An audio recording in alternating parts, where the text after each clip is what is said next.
Hi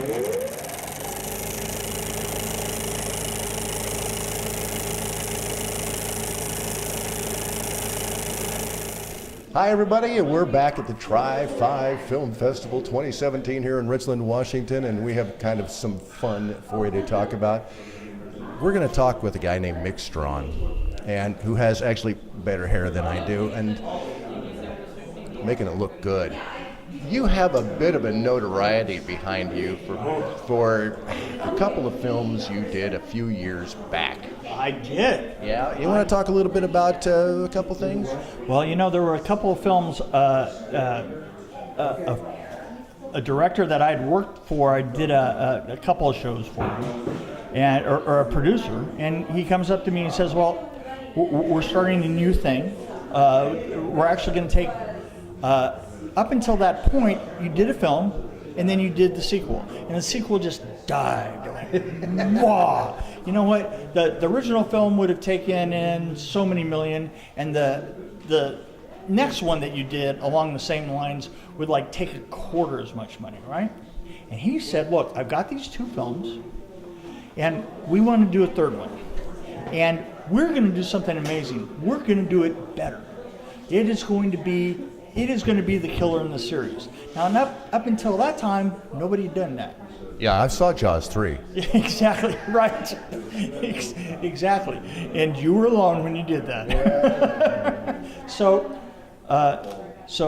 Bob Shea says, okay, here's what we're going to do. We're going to take this character, Freddy Krueger, and we're going to give him a group that's together and cohesive. That's against him. Those are going to be, you know, his antagonists. And we're working with Robert Englund, and we're going to make it a little more comic-y, a little more personality. And what we want to do is we want to take the look of the film and we want to blow it out. And I said, well, oddly enough, I think I can do that. And as you can tell, I have a big personality, and I have gorgeous health. Yeah, you really do. Although I'm still looking for the personality. So. Well, hats off to you. So we made a plan, and we were going to just get bigger. And then Nightmare on Elm Street 3, when it came out, it was a huge hit. And later on, after I did a couple of other projects, he came back and he says, well, can we do that again? I said, well, okay, but you know who we have to beat now? He said, yeah, yourself. That's always the big thing, huh? So we came back to Nightmare on Elm Street 4, and I personally think that I beat myself up. Or no, I beat myself. Yeah, there you go. I think we'll leave it at that. I did a quick Google IMDb for Mick. So if you're watching this, go check it out. The thing that I think intrigues me is the different titles that you held through a number of different things, art directors and miniatures, and where do you feel like if you tell somebody what you do? Here's the thing.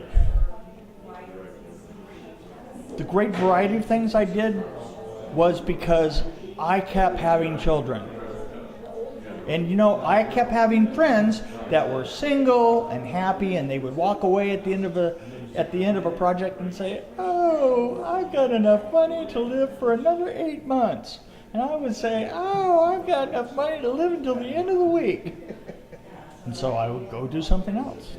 And I loved building miniatures, and I made sets. I did special effects. I started in special effects before I did Nightmare on Elm Street 3, and I actually did run Peter Chesney's shop at Image Engineering, and he and I together made most of the effects before I tradered out and went and, in fact, I'll tell you a little story behind that.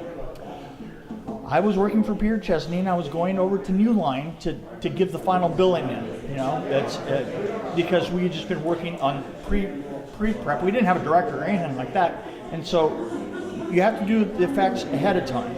And so I was bringing the final billing, and we got into an elevator on the Robertson Street building, and in the elevator happens to be Gerald Olson, and he was one of the executive producers on that. And on the way up, I said, you know, Jerry, and we were going to the 8th floor. I said, I'm finished with the effects, and I knew Jerry from way back. I said, you know what? You need a production designer, and I think you need me because you need that big look, and I can do that.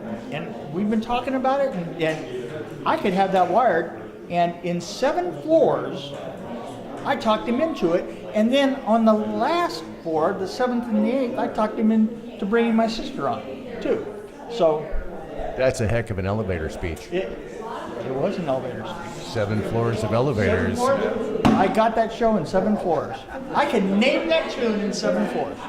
So you're actually living kind of in the area now, which is kind of nice with kids and grandkids. Yeah, that's right. Got my grandkids around here, and my son. And I've lately been doing a show where I take some of the effects sequences and design sequences that I've done over the years, and I play segments of it, and then go back and go through it slowly and explain, you know, what went right, what went wrong, who got permanently injured, you know, how many hundreds of thousands of dollars I went over on that particular gag, and